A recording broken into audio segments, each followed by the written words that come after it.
Alright everybody, what is up? It's Flix, welcome back. In today's video guys, we are going to be talking about the new event coming to Apex Legends called Chaos Fury Collection Event. So if you guys are pumped, you guys are excited, make sure you guys drop a like on the video and also subscribe to stay up to date with all the latest Apex news and articles, updates, all that good stuff. So without further ado guys, let's hop into the video. So this event will be released on the 9th of March and it will be lasting until the 23rd of March. So about maybe 2 weeks and a couple of days. So there is quite a lot to actually talk about within this update. I will leave the patch notes in the description down below if you guys want to go and check that out for yourselves, because there is quite a lot to cover. I won't be covering all the details, but just the things that kind of stood out to me, and that's just my own personal preference. But anyway, so to celebrate Switch players, welcome them to the arena, we're also launching a legendary Pathfinder skin called Path as a free reward for players who boot up Apex Legends on Twitch between the game's launch and the end of Season 8 Mayhem, which is going to be ending on the 4th of May.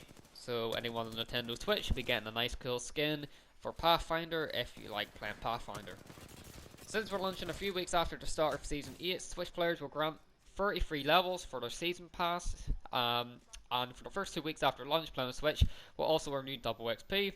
So a nice wee introduction to get welcome into the Apex community. So for all you guys that play Switch, and I'm pretty sure it's probably going to be the minority, welcome to Apex Legends, and hopefully you guys enjoy the game. But also more importantly, welcome to the Apex community. But there is going to be crossplay also, so Switch players will be able to play with everybody else. So that would be rather interesting to see how that plays out. But anyway, for the juicy content for all the Apex players that want to know what's happening in game. So apart from the Switch players, there is going to be a new place, a new arena, new location, replacing water treatment. So it's going to be called Caustic Town Takeover. When life gives you lemons, you can count on Caustic to turn it into toxic lemonade. Breathe it in. At the all-new Caustic treatment, a new dominant mousetrap with lots of high-quality loot that beckons all legends who seek the glorious cheese. Where water treatment once stood, the new Caustic treatment was constructed to prevent the crash site spill from the reaching the ocean, or was it? Forever the scientist Caustic, he set out an experiment that requires test subjects to drain the toxic liquid from the center of the facility. Doing this temporarily grants access to 4 gold loot items locked in cages. Players must be quick though, as greed can be deadly. If you happen to notice that Mirage voltage is missing, you can put the blame on Caustic. The polluted fumes from Caustic treatment really killed the vibe, so Mirage set sail to take the party elsewhere. No one's spotted it yet, but the party's boats tend to show up in an arena when you least expect it. So it looks like and sounds like Mirage's ship has kind of went AWOL. It's not on the map anymore. It's not going to be a landing spot. But apparently, from what they're implying by the context, the map is obviously still going to have Mirage's party boss, as I would call it. Except it's just going to be showing up in unexpected times. So that's going to be rather interesting to see how that plays out. I'm really excited to see what Mirage is up to around the canyon. Ring Fury Escalation Takeover, Heat Shields and the Survival Slot. Ring Fury is a new Apex playlist takeover that follows regular Battle Royale rules, but each round, one or more ring flares will appear on the map within the current ring. Ring flares are slowly expanding pockets of the ring within the area. Maggie sure doesn't know how to start a party. Those who get caught in a ring flare will take damage equal to the damage dealt by the current round's ring. You'll be given a short warning on the map and minimap before the ring flares appear. Legends will call out if they are in direct danger or if they are opening nearby. So how do you deal with ring flares? Well, 2 ways. First, try not to get caught on them. Silly. Failing that, you can drop the new item we're introducing called Heat Shields. Heat Shields, during the ring Fury Escalation Takeover, all players will start with a heat shield in their inventory on drop. Throw down your heat shield to avoid damage from ring flares or from the ring itself. I remember that you can always find more. The loot pool for this event has been turned to spread heat shields out throughout the map. Heat shields cast a protective dome, pouring the deadly effect of the ring over the barrier for a short time, enabling legends to loot, revive, and generally make some amazing plays outside of the ring. Plus, when you're inside the dome, the use of healing items is sped up by 50% and the speed of revives is increased by 25%. This bonus is only given by heat shields that have been activated by the ring. Heat shields on standby is and in the safe zone or conserving energy and don't grant this bonus. But watch out, the heat shield will slowly degrade in power as it is damaged by the ring. The damage of the ring is reflected in the generation of the heat shield, so don't expect it to last very long in the final rounds. After the ring escalation takeover concludes, the heat shield will remain in game as general ground loot. Survival slot. You'll notice that the heat shield doesn't take up any of your normal inventory slots. Instead, it resides in the brand new survival slot. So this is going to be not in your inventory. So if you pick up one of these, it's going to have its own separate inventory slot. I do believe, I personally think that they should do this with grenades as well. But anyway, that is not part of the topic. The survival slot aims to eliminate the choice between normal loot and situational utilities like a mobile respawn beacon or a heat shield. Now, there's no reason not to carry one of these around, coordinate with your team, and the possibility for more survivability tactic soars. Like the heat shield, the survival slot itself will continue to be available in the game even after the Ring Fury Escalation takeover ends. Introducing Escalation takeovers. Like previous playlists, takeovers Ring Fury will replace regular duos and trio playlists for the next 2 weeks duration of the collection event. Rank will not be affected. And I would prefer if they kind of kept normal duos and trios. I mean, I know it's an event. I'm assuming so it just doesn't separate the player base. But it would have been nice to have just that better variety rather than forcing the game mode for you to play. But I mean, it is what it is. But for all you hardcore players out there, rank will not be affected, so you guys are perfectly fine. However, unlike previous takeovers, Ring Fury is an escalation takeover, which means that every few days during the event, we're going to turn some knobs to crank up the prevalence, timing, and size of ring flares. By the end of the event, you can expect 5 different stages of escalation. Exciting. Good luck out there. So, I mean, at least they're putting some kind of effort into the event where they're, changing it up and doing different little things, so that's that's rather cool. Now this is where it gets very interesting here, and this is where I find what they're trying to do is very contradictory, but this is just my opinion. But I do like the idea, but it doesn't really fully make sense to me. So there's a no fill matching, and in case you guys don't know what that means, there's no fill matching is a new way to play the game as a solo legend. So if you want to play solos, you tick this no fill matchmaking. And what this does is, in the lobby, you'll see a checkbox entitled Fill Matchmaking. This means the matchmaking system will attempt to fill your squad to duos or trios, whichever you queued for. This is how the game has worked up to this point and will be the default setting after every match you play. Unchecking this box and click and play will send your party into your selected playlist without filling your team with other players. So if you're a solo queue into trios with fill matchmaking unchecked, you'll go in alone. You'll be on a team of 1 against teams of 3. We strongly believe that at its best, Apex Legends is a game about team play. But we're launching this no fill matchmaking as an option for solo players because we think it gives a lot of creative opportunities for you to play the game your way. Here are some things you might want to use no fail matchmaking for. Focus on completing certain daily and weekly challenges. Warm up, drop hot, and get into lots of fights. Challenge yourself, can you win a run of duos alone, or how about trios? Experience the latest lore teaser on your own. Explore the map and experiment with characters you haven't tried before. Take an opportunity to learn a bit more about the game at your own pace. We have some limitations in place for no fill matchmaking because we don't want it to be greatly dispute the experience of pacing of the game for other players.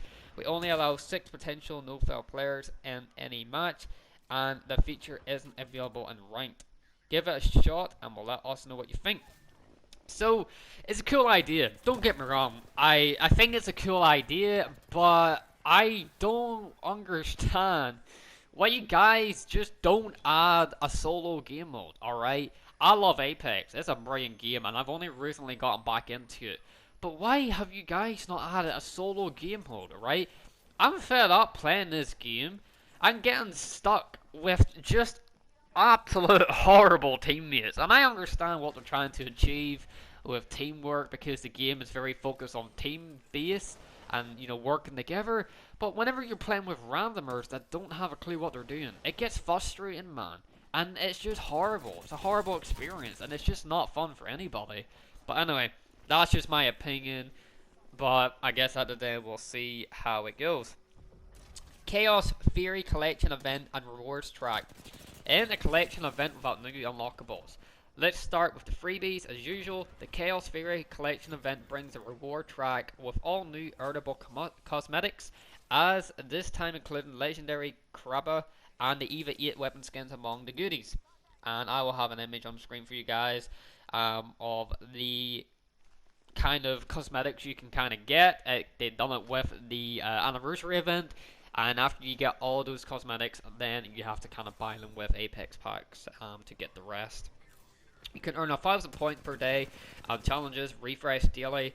There are also stretch challenges that reward 4 unique badges if you complete them during the event. All these challenges also stack with your battle pass, so you can complete multiple at once. And of course, Chaos Theory also introduces a brand new set of 24 themed event limited cosmetics, which is pretty freaking cool. All 24 items will be available through direct purchase for Apex coins or crafting materials, and in event Apex packs for the entire duration of the event. If you collect all 24 items, you unlock the Bangalore heirloom set, which is just kind of your standard melee weapon that you run around whenever you haven't got a weapon, or if you holster your weapon. You'll be running around with Bangalore's knife. Bangalore took this Plux knife off a cold-blooded opponent. Since that day, she's made it her own. After the event ends, the Bangalore heirloom will become available via heirloom crafting. A few more nitty-gritty details on how this collection event will work. First, the crafting costs for the skins are returning to the regular prices that the anniversary collection event had ended. Second, each event pack will now come with 1 item and 2 non-items that are falling drop rates. So, each event pack contains event item 50% event epic, 50% legendary. Non-event item 70% rare, 20% epic, and 10% legendary. And non-event item is 70% rare, 20% epic, and 10% legendary. Other than that, it's not too complicated. If you want to learn more about how event limit cosmetics work, visit our FAQ. Now, for the last couple of juicy details, those guys have been a long video, so I appreciate you guys watching. For all you guys that have stalled, tuned in, and watched. Legend updates. Caustic. Nox gas grenade. Cooldown increase from 2.5 minutes to 3.5 minutes. So, his ultimate is going to be a bit more longer to take. And Nox gas. Damage at a flat rate of 5 HP per tick instead of ramping up from 6 HP to 12 HP. Caustic is brutally effective at slowing down engagements. The entirety of his kit revolves around gas with a large area of effect, slow, vision obstructive, and direct health damage. It's proven to be too impressive in too many scenarios, especially considering teammates can play in gas relatively unimpaired, significantly reducing gas damage without taking away completely or having it affect armor set. Seems like a fair compromise that stays true to the character while making him less oppressive on the receiving end. We will be monitoring the data and gameplay closely. If these changes hit Caustic appeal or effectiveness too hard, we will revisit accordingly. So, Caustic got better than Nerve, but they would revisit him if the community do not like the update that they have gone to him. Gibbs, as I call him, Big Gibbs, or Gibby, because I can't really pronounce his name because it's pronounced like Gibraltar, but I just call him Big Gibbs. Remove 50% fast healing item usage while in Dome of Protection. I feel like Gibbs needs a nerf to his shield. I feel like he is probably one of the best operators, or best legends, out in the game by far. He gets like an extra 2 health bar, you know, for his armor when he has the shield out. You do significantly less damage with that shield being used, and overall it's just it's way too overpowered, and I feel like it needs seriously a nerf. Like that, it's just way too overpowered. It really does need a nerf. Revenant. Revenant Silence now disables Mirage, Cloak, and Revive, and Respawn, as well as Octane's Swift Amend. So that's really good. Revenant is meant to disable ability, so I don't know why that has not been there at the start, but that's good to see that that has happened. Also, the Mastiff pellet damage and decreased from 13 to 11, and fire rate increased from 1.0 to 1.1. So you're getting a higher fire rate for lesser damage, but the higher fire rate, you're going to be able to get more of the bullets out there. So it's like, it's still kind of the same if you kind of think about it. You know, it's still roughly, you're still kind of getting what you're, you know, what you're kind of doing. You're not going to be able to do as much damage within that one shot, but you're going to be able to fire those shots out more faster and more frequently. So it's a nice compromise, but I guess we're just going to have to see how this works out. The Wingman has got 1+ bullet to every magazine size, including base, which is that's kind of nice. And overall, guys, that's pretty much it. There is quite a lot left to do and talk about, but overall, we'd be here for days, man. Like, there's too many to even talk about. You know, like, we've made this video 17, 18 minutes long. I really don't want to be making it any longer. So, patch notes in the description down below. Hopefully you guys enjoy. Thank you guys for all watching. Enjoy your night. And I'll hopefully see you guys all in the next one. Peace out.